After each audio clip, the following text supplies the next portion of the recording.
these forward-looking statements. Actual operating A brief question to Interactive. Greetings and welcome to the Take-Two Interactive first quarter fiscal year 2025 earnings call. At this time, all participants are in a listen-only mode. A brief question and answer session will follow the formal presentation. If anyone should require operator assistance during the conference, please press star 0 on your telephone keypad. As a reminder, this conference is being recorded. It is now my pleasure to introduce to you Nicole Shevins, SVP of Investor Relations and Corporate Communications. Thank you, Nicole. You may begin. Good afternoon. Thank you for joining our conference call to discuss our results for the first quarter of fiscal year 2025 ended June 30, 2024. Today's call will be led by Strauss Zelnick, Take-Two's Chairman and Chief Executive Officer, Karl Slatoff, our President, and Lainie Goldstein, our Chief Financial Officer. We will be available to answer your questions during the Q&A session following our prepared remarks. Before we begin, I'd like to remind everyone that statements made during this call that are not historical facts are considered forward-looking statements under federal securities laws. These forward-looking statements are based on the beliefs of our management, as well as assumptions made by and information currently available to us. We have no obligation to update these forward-looking statements. Actual operating results may vary significantly from these forward-looking statements based on a variety of factors. These important factors are described in our filings with the SEC, including the company's most recent annual report on Form 10-K and quarterly report on Form 10-Q, including the risks summarized in the section entitled Risk Factors. I'd also like to note that, unless otherwise stated, all numbers we will be discussing today are GAAP, and all comparisons are year-over-year. Additional details regarding our actual results and outlook are contained in our press release, including the items that our management uses internally to adjust our GAAP financial results in order to evaluate our operating performance.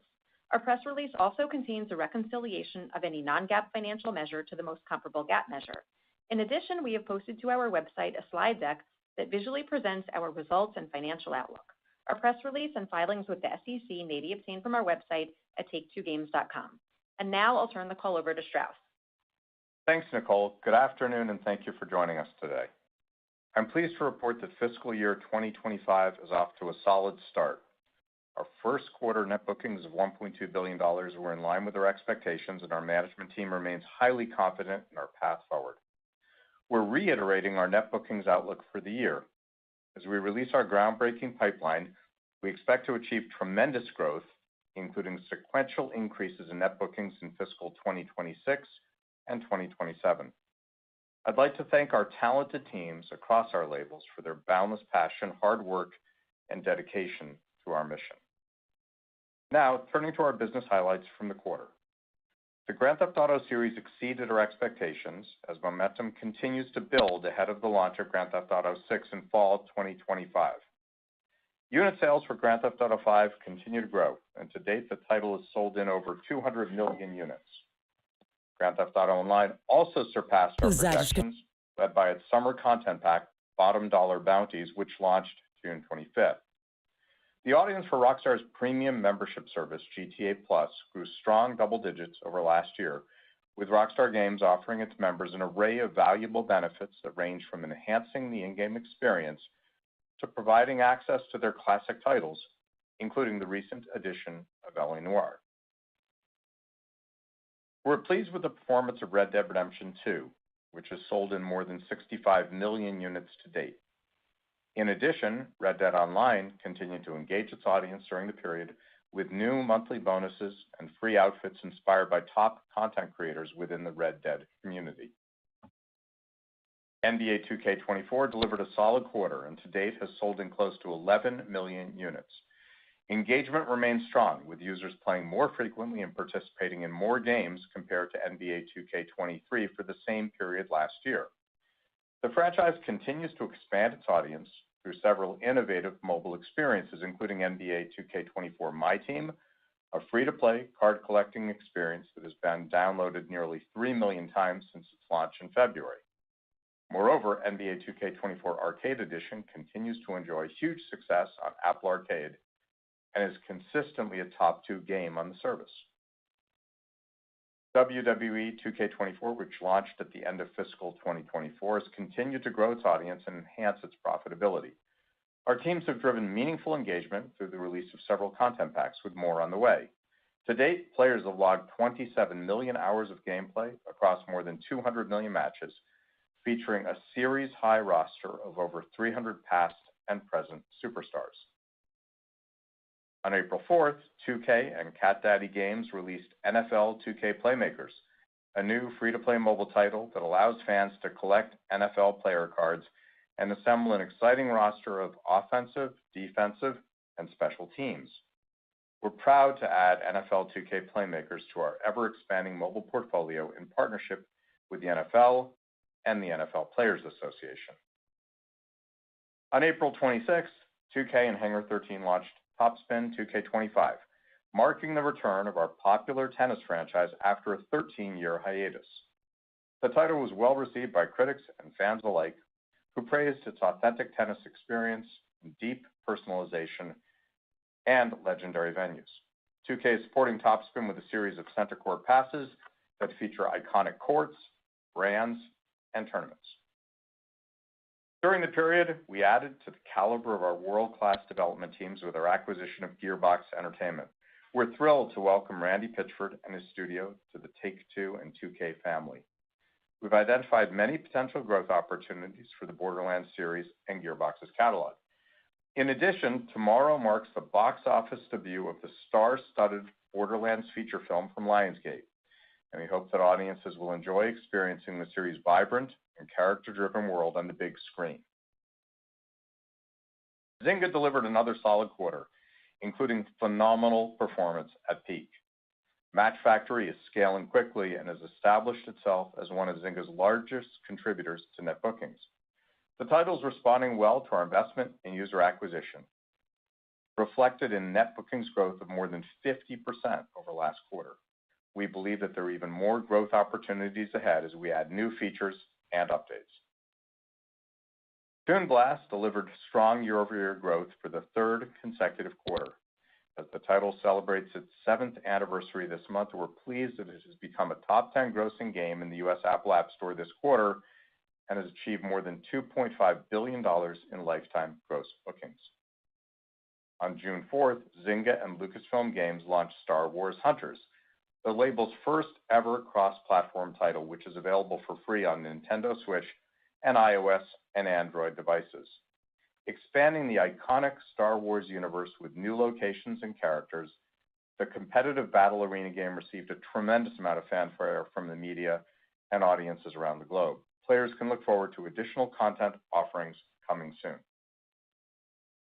Our blended monetization efforts in hyper-casual are progressing well at Rollic, which crossed 3.6 billion all-time downloads. Fan favorite titles Screw Jam and Twisted Tangle both performed well this quarter, becoming top 50 and top 100 grossing games respectively in the U.S. Apple App Store. Our direct-to-consumer business continues to grow, and our teams are working actively to add more titles each quarter to this highly accretive owned distribution channel. Looking ahead, Zynga has numerous titles in development and soft launch, including the latest installment in their popular racing franchise, CSR Racing 3. In closing, I believe that our talented creative teams and owned portfolio of iconic entertainment franchises are driving both the consistent performance of our company and our potential to achieve unprecedented levels of multi-year growth. As we focus on our strategic priorities and embody our core tenets of creativity, innovation, and efficiency, I'm confident that we'll set new benchmarks for our industry and deliver strong returns for our shareholders. I'll now turn the call over to Karl. Thanks, Strauss. I'd like to thank our teams for continuing to deliver immersive and engaging entertainment experiences that are strengthening the foundation for our long-term success. Turning to our recent releases and announced offerings for the current year. On July 25th, Zynga launched a new puzzle RPG title, Game of Thrones Legends, which invites players to journey through the magical land of Westeros, featuring characters, lores, and storylines from HBO's popular Game of Thrones and House of the Dragon franchises. The game marked the exciting return of Emmy and Golden Globe nominated actor Kit Harington to the franchise, who also starred in a marketing campaign set in the title's immersive world. Player reception has been positive, with the title entering the top 10 in the overall free games category on the U.S. Apple App Store and on Google Play in the U.S. 2K and Visual Concepts will once again set new standards of excellence and realism for basketball in our industry with the launch of NBA 2K25. The title officially launches on September 6th, and we are excited to offer fans that have pre-ordered the game the ability to play up to 2 days early. Players will be able to forge a dynasty in My Career and compete in the new My Team modes. Those on Gen 9 platforms will experience an added sixth era in My NBA, a more dense and interactive city, and the chance to cement their GOAT status in the W. We are thrilled that Visual Concepts will release the Gen 9 version of NBA 2K25 for PC, which will provide our passionate community access to our series' most advanced gameplay and stunning graphics. 2K will have more details to share about the game leading up to its launch. In addition, Visual Concepts is currently developing WWE 2K25, which promises to take our successful pro wrestling franchise to new heights when it launches later this fiscal year. Later this month, 2K and Firaxis Games will reveal more details about the eagerly anticipated launch of Sid Meier's Civilization VII, a revolutionary new chapter in our epic strategy video game franchise. In this 4X strategy game, players can establish their civilization and construct cities and architectural wonders to expand their territory, conquer or cooperate with rival civilizations, and explore the far reaches of the unknown world. We can't wait for Civ fans around the world to enjoy what promises to be the best title in the series' 30-year history. We also successfully launched a mobile Civilization game in China through our partnership with Tencent, and are pleased that the title hit #1 on iOS and Android stores at launch. In closing, as we continue to execute upon our strategy, we believe that there are many opportunities that will enable us to deliver a period of significant margin expansion, long-term growth, and shareholder returns for Take-Two. I'll now turn the call over to Lainie. Thanks, Karl, and good afternoon, everyone. We achieved solid first quarter results by engaging our players with exciting new game releases and content updates, while maintaining our focus on efficiency. We continue to have great confidence in our ability to deliver a multi-year period of growth. Our core franchises remain healthy, our teams are hard at work on the most ambitious development pipeline in our company's history, and we remain focused on new growth opportunities to enhance our business model and financial profile. I'd like to thank our teams for enabling us to captivate millions of players every day and for their unwavering support for our long-term vision. Turning to our results, we delivered first quarter net bookings of $1.22 billion, which was in line with our guidance range of $1.2 to $1.25 billion. Recurrent consumer spending was flat for the period and accounted for 83% of net bookings. Mobile increased mid-single digits, driven by the addition of Match Factory and growth in Toon Blast, which was partially offset by declines in our hyper-casual mobile portfolio and Empires & Puzzles. Grand Theft Auto Online and NBA 2K were both down. During the quarter, we launched Top Spin 2K25, No Rest for the Wicked on Early Access for PC, NFL 2K Playmakers, and Star Wars Hunters. GAAP net revenue increased 4% to $1.34 billion, while cost of revenue declined 6% to $567 million, and operating expenses increased by 8% to $956 million. On a management basis, operating expenses rose 12% year over year, which was better than our forecast due to lower R&D and marketing costs. Turning to our guidance, I'll begin with our full fiscal year expectations. Our business is performing well, and as Strauss mentioned, we are reiterating our net bookings outlook range of $5.55 to $5.65 billion, which represents 5% growth over fiscal 2024. The largest contributors to net bookings are expected to be NBA 2K, the Grand Theft Auto series, Toon Blast, our hyper-casual mobile portfolio, Match Factory, Empires & Puzzles, the Red Dead Redemption series, Sid Meier's Civilization VII, and Words with Friends. We continue to expect recurrent consumer spending growth of approximately 3%, representing 77% of net bookings. Our recurrent consumer spending forecast assumes a high single-digit increase for mobile, driven by Match Factory and Toon Blast, which are partially offset by declines in our hyper-casual mobile portfolio and Empires & Puzzles. We expect flat results for NBA 2K and a decline for Grand Theft Auto Online. We expect the net bookings breakdown from our labels to be roughly 50% Zynga, 32% 2K, 17% Rockstar Games, and 1% other. And we forecast our geographic net booking split to be about 60% United States and 40% international. We now expect non-GAAP adjusted unrestricted operating cash flow to be an outflow of $150 million, and we plan to deploy approximately $140 million of capital expenditures, primarily for game technology and office build-outs. We expect GAAP net revenue to range from $5.57 to $5.67 billion, and cost of revenue to range from $2.38 to $2.41 billion. The total operating expenses are expected to range from $3.7 to $3.72 billion, as compared to $5.83 billion last year.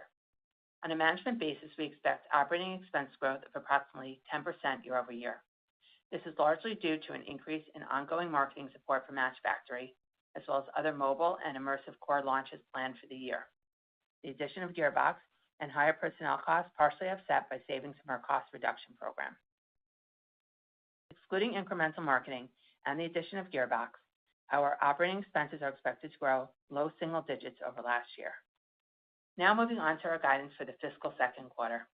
We project net bookings to range from $1.42 to $1.47 billion, compared to $1.44 billion in the second quarter last year. Our release slate for the quarter includes Game of Thrones Legends and NBA 2K25. The largest contributors to net bookings are expected to be NBA 2K, the Grand Theft Auto series, Toon Blast, Match Factory, our hyper-casual mobile portfolio, Empires & Puzzles, Words with Friends, the Red Dead Redemption series, and Merge Dragons. We project recurrent consumer spending to increase by approximately 5%, which assumes a low double-digit increase for mobile, driven by the addition of Match Factory and growth in Toon Blast, which are partially offset by declines in our hyper-casual mobile portfolio and Empires & Puzzles. We expect flat results for NBA 2K and a decline for Grand Theft Auto Online. We expect GAAP net revenue to range from $1.29 to $1.34 billion. Operating expenses are planned to range from $982 to $992 million. On a management basis, operating expenses are expected to grow by approximately 27% year over year, which is primarily driven by additional marketing for Match Factory and Game of Thrones Legends, and the addition of Gearbox, partially offset by savings from our cost reduction program. In closing, we are confident in our ability to deliver a strong multi-year trajectory of growth, driven by our industry-leading talent, our diverse portfolio of iconic owned intellectual properties, and our groundbreaking development pipeline. As we capitalize on our competitive advantages and pursue our strategic priorities, we believe that we will continue to grow our business, enhance our profitability, and deliver long-term value for our shareholders. Thank you. I'll now turn the call back to Strauss. Thanks, Lainie and Carl. On behalf of our entire management team, I'd like to thank our colleagues for delivering results consistently that reflect our unique ability to provide the highest quality and most engaging entertainment offerings to our player communities. To our shareholders, I want to express our appreciation for your continued support. We'll now take your questions. Operator? Thank you, sir. We will now be conducting the question and answer session. If you would like to ask a question, please press star 1 on your telephone keypad. A confirmation tone will indicate that your line is in the queue. You may press star 2 to remove a question from the queue. For participants using speaker equipment, it may be necessary to pick up your handset before pressing the star keys. One moment, please, while we poll for questions.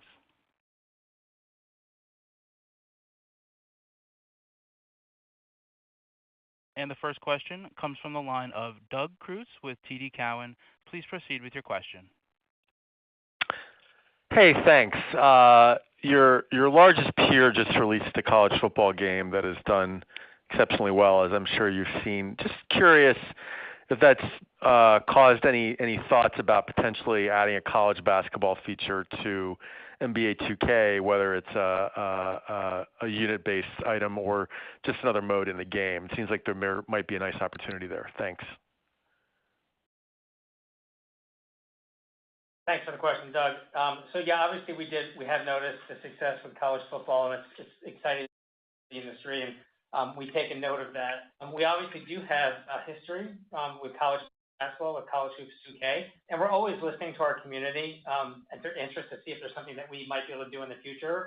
That's across the board, not necessarily just with college sports, but generally speaking. Nothing to announce now, but obviously we did take notice of it. Okay, thank you. And the next question comes from the line of Colin Sebastian with Baird. Please proceed with your question. Thanks. Good afternoon, everybody. I guess first off, with at least a year or so to go on development of the next GTA, I was just curious if you could sort of outline perhaps generically at this point in the production cycle of a game at this scale, what parts of development are left to complete, I guess? Are you still in the midst of core development? Are you approaching the testing stage? Any sort of color there I think would be interesting. And as a follow-up, Lainie, the increase in OpEx guidance for the year, is that more to support with marketing new titles, or was that something related to Gearbox? Any clarification there would be great. Thank you.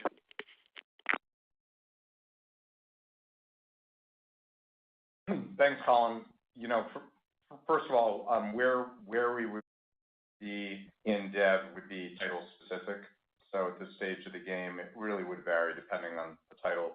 There's really no cookie cutter answer to your question, but in any case, it's not the kind of insight that we would give with regard to any specific development that's going on at the company.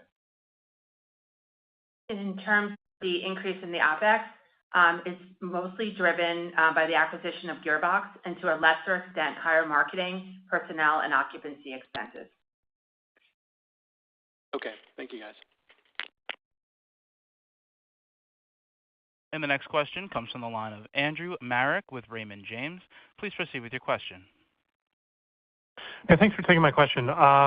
Maybe kind of a corollary to the last question, but with the news of the strikes getting underway, I've seen the reports that it won't affect games in development before September 23, but maybe for some of the earlier stage projects, how are you able to adapt your processes to still make headway? And is there a point in the dev process where you could hit blockers?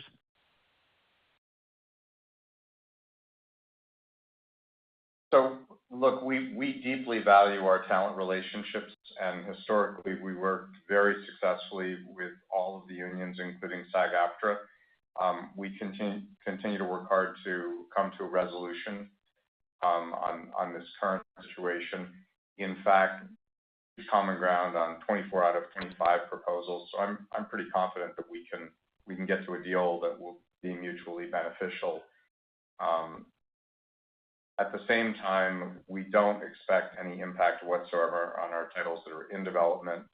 If a strike went on for a very long time, obviously that would affect us, and that wouldn't be a good for us or for the industry. Okay, great. But we're cautiously optimistic that we'll be able to find common ground, and that's certainly our goal. Gotcha. Thank you. And then maybe one quick clarification question on the back of that. Is there anything to consider on the expense side related to the strikes, like potential savings from stopped labor, or is that just something that probably isn't very material? Thank you. We certainly don't get any benefit from the situation.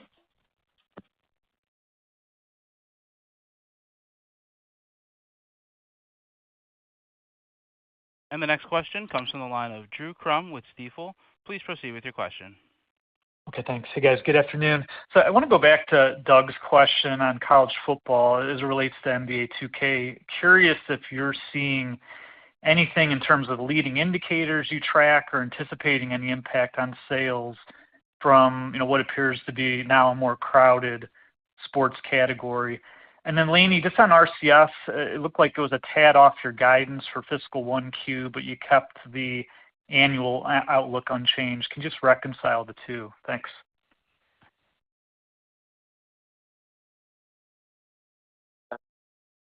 Thanks for the question, Drew. In terms of the question about college football, no, we're not seeing any significant or any impact on our NBA title based on the success of college football. Look, we're always competing for the customer's mind share and welfare across all titles. So I don't necessarily think it's necessarily a sports issue for us, but no, we're not anticipating any effect on NBA 2K25. And for the RCS full year, it's being driven by Match Factory and Toon Blast, so that's why we're able to keep the full year. Which is good news. Yeah. Clear. Yeah, those games are doing fantastic. Got it. Okay, thanks, guys. And the next question comes from the line of Benjamin Soff with Deutsche Bank. Please proceed with your question. Hey guys, thanks for the question. I wanted to ask a little bit about Star Wars Hunters, and it seems like the first game of that type that you guys have released since acquiring Zynga. And so does this provide a blueprint to bring more AAA content to mobile? And just kind of curious to get your thoughts there. Thank you. Look, we're very happy with for Star Wars Hunters. It was a really ambitious title. I think the team at Natural Motion has done a great job, and I think the Zynga label actually has been really excited to launch this cross-platform title based on beloved IP. It's early yet to see how it will perform, so the jury is out, but it's off to a really good start. And I do think that this successful development does potentially inform other titles, but each title stands alone. And as you know, it is our preference to focus on intellectual properties that we own. And then as a quick follow-up, it looks like the outlook for NBA RCS changed a little bit. Just curious if you could drill down into the moving pieces there. Thank you.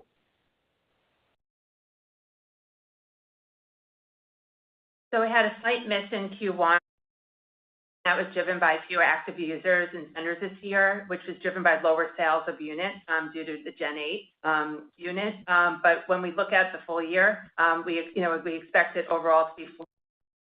And a lot of that is driven by NBA 2K24. We still have the same expectations that we did for NBA 2K25 as we did at the beginning of the year. Okay, that's helpful. Thanks, guys. And the next question comes from the line of Martin Yang with Oppenheimer & Company. Please proceed with your question. Hi, thanks for taking my question. First question regarding your overall view. Can you give us an updated view on your approach to UGC across different franchises, and how are you open to maybe modding both on PC and console for your future games?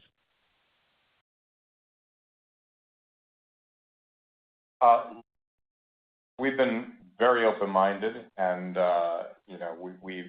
we certainly are very excited about many things that our users are delivering in their engagement with our titles and other people's titles. Obviously, we're excited about what we see in the modding community for GTA, and we think that's pretty exciting. At the end of the day, entertainment companies need to bring great entertainment to consumers. That is the starting point. And I'm not a believer that the industry will turn into a UGC-driven industry. However, for certain titles, for example, Roblox, they are really more platforms than they are individual entertainment titles. And I think at this company, we pride ourselves on making the best entertainment of any sort on Earth. And if consumers want to add to that and enhance that for their own use, generally speaking, we would like to enable that behavior, generally speaking. Protective of our intellectual property, we're protective of other people's intellectual properties. But we do think that can be a positive addition to the industry. I don't think it will define either our company or the industry, however. Got it. Thank you. Another question from Lainey. Can you maybe clarify if GTA and NBA 2K24, did both franchises grow bookings on a year-over-year basis in the first quarter? So for the quarter for GTA, we saw the title declined for net bookings in RCS. I'm sorry, what was the second title that you asked about? 2K24 compared to NBA? 2K23. Yes.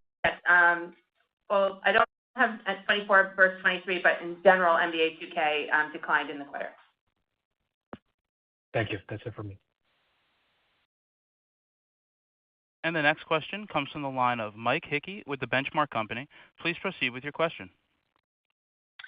Hey, Strauss, Carl, Lainey, Nicole, great quarter, guys. Thanks for taking our questions. Just to Strauss, obviously, a lot of debate on our economic future here near term. Always curious your opinion, but I guess more importantly, just how you're thinking about maybe sort of a darkening macroeconomic picture impact on your business. You already sort of weathered one storm on mobile live service. Do you feel like you're more resilient if we go into a more challenging environment again? And then number two, it looks like trends in current gen hardware sales have slowed, and prior gen is feeling pretty sticky here. Some of that maybe is the macro, some of it's maybe just haven't seen the price release, Strauss, that we normally do at this point in the cycle. And other pieces maybe, services like GT Online still being very strong on prior gen. So just curious your view on sort of where we are in the cycle and what implications it may have for your business. Obviously, it's impacted NBA, but thinking about maybe new software that is more current gen versus prior gen, what sort of challenges, opportunities you might have from that situation. Thanks, guys.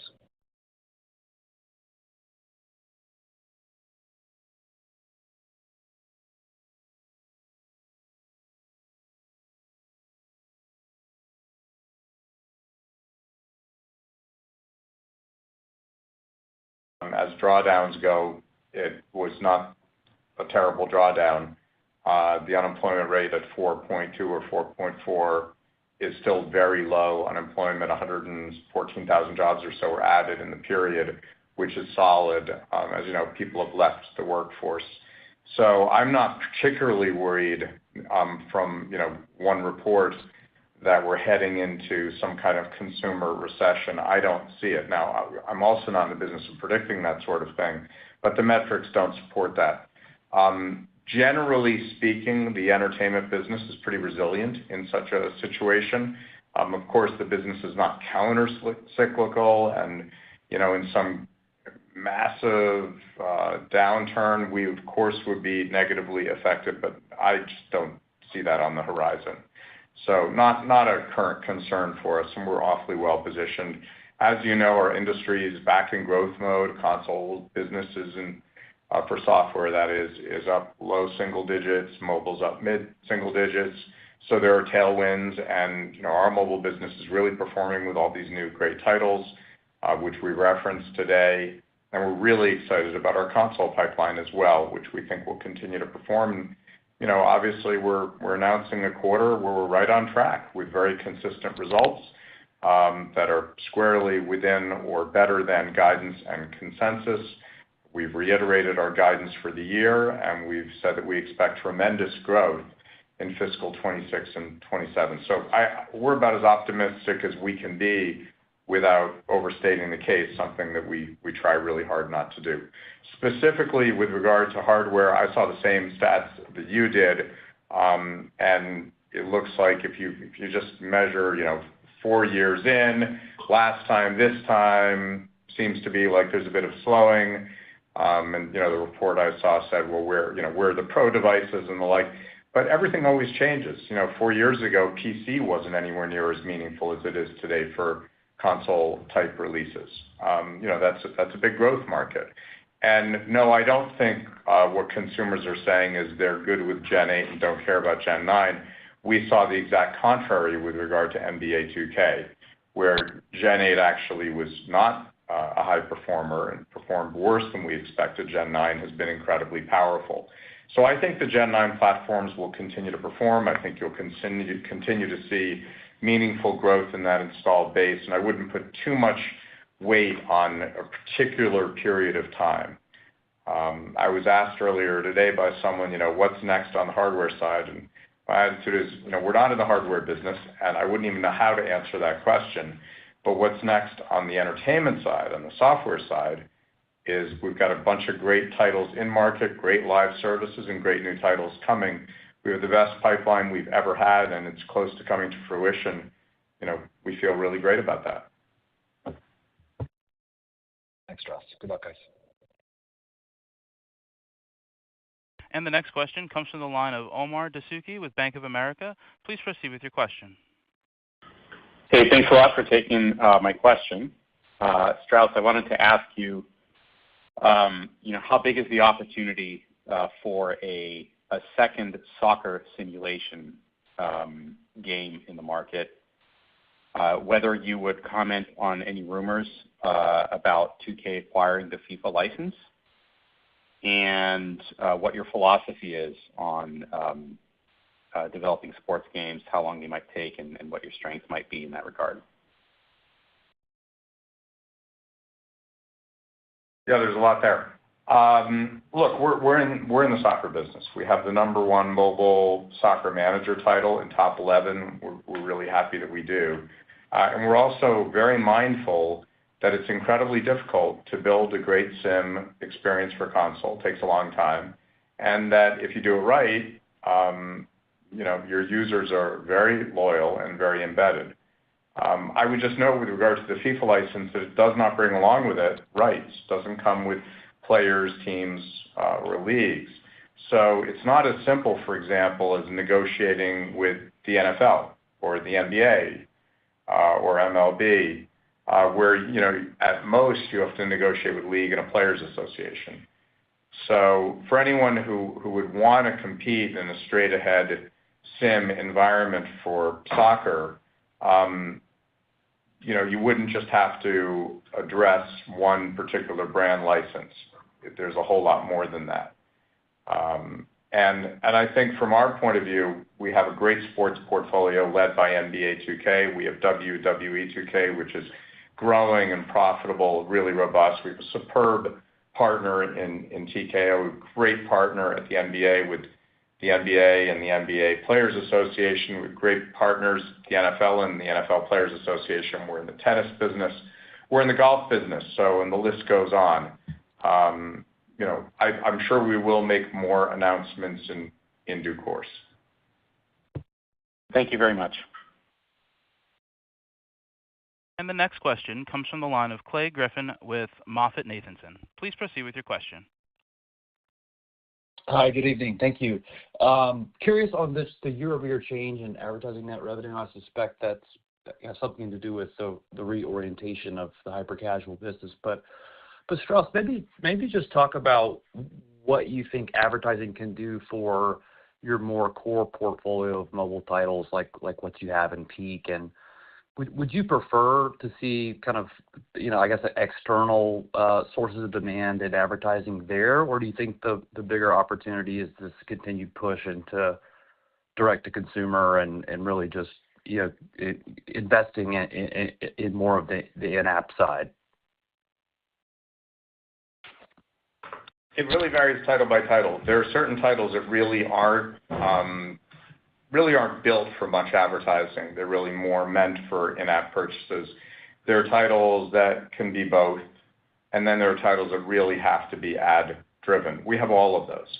And we want to make sure that we do offer appropriate ad units where they do make sense, and that has been a very significant area of growth for Zynga since the acquisition, and I think that will continue. What we want to make sure is that we monetize all of the engagement. This is historically, the mobile business has been one where you monetize a very small part of the engagement. And that, we don't think that ought to be the case. We think that if consumers engage, there ought to be a way to monetize through advertising, through in-app purchases, potentially through both, as long as it's a really high-quality experience. I think that's a completely separate topic from a direct-to-consumer offering, and that has been an area of enormous growth for many of our titles, but again, not all of them.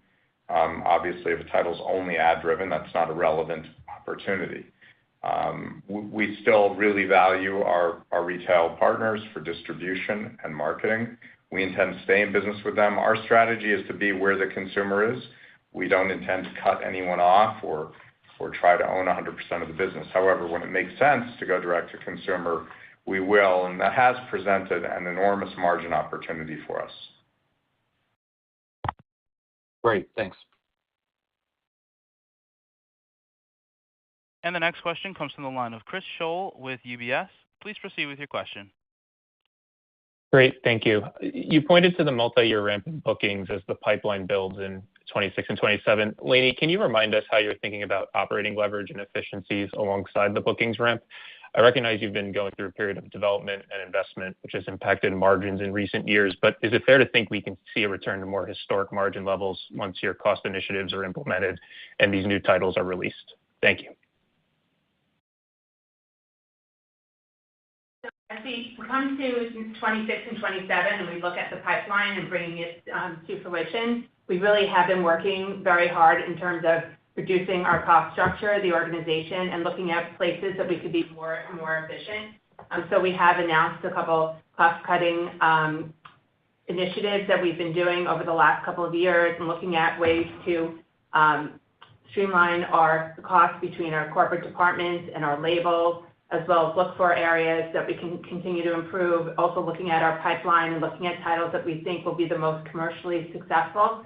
So we've been doing a lot of that this past year, and we'll see a annualization of those costs in fiscal year 26. So that will improve our margins, and we expect to continue to look for those opportunities in the future, which will continue to improve our margins in 26 and 27 as well.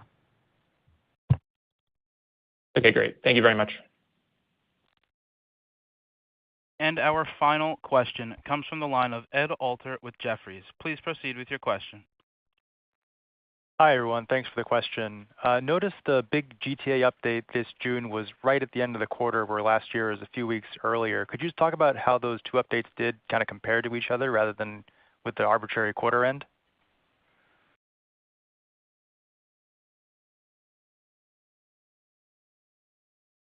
So we're really excited about the summer release for GTA Online this year, and it was a fantastic result for us. In terms of comparing them directly to typically we don't even really compare the releases. They're all very different. And we have different expectations, and they have different deliveries. This was very strong for us, and it certainly helped us exceed our expectations for the quarter. But in terms of giving a direct comparison between this one and the last one, that's not something that we're prepared to do. Thanks. Ladies and gentlemen, at this time we have reached the end of the Q&A session, and I would like to pass the call back over to Strauss for any closing comments. I just want to thank our team that delivered these great results as always. We believe we have the best and most talented creative teams in the business, and we're so grateful that we do. We have a phenomenally talented executive leadership team as well. We have 12,500 colleagues all around the world who work really hard every day in service of delivering the best entertainment to our consumers. That's what they deserve, and that's what we aim to give them. Thank you for joining us today. We're really optimistic about the rest of the year and the years ahead. And ladies and gentlemen, that does conclude today's teleconference. You may disconnect your lines at this time. Thank you for your participation.